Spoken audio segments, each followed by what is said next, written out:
વલસાડના ડુંગરી હાઈવે પર ટેન્કર એમ્બ્યુલન્સને ટક્કર મારી ફરાર. વલસાડ રૂરલ તથા ડુંગરી અને પારડી પોલીસે નાકાબંધી કરતા ટેન્કર ચાલક ઝડપાયો. વલસાડના ડુંગરી નજીક નેશનલ હાઈવે નંબર 48 ઉપર ટેન્કર ચાલક એમ્બ્યુલન્સને ટક્કર મારતા અકસ્માત સર્જાયો હતો. ટેન્કર નંબર GG06804575 ના ચાલક એમ્બ્યુલન્સને ટક્કર મારી ટેન્કર ચાલક ફરાર થઈ ગયો હતો.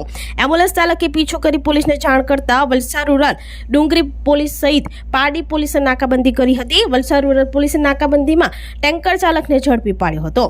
ડુંગરી પોલીસે ચાલકની ધરપકડ કરી વધુ તપાસ હાથ ધરી હતી.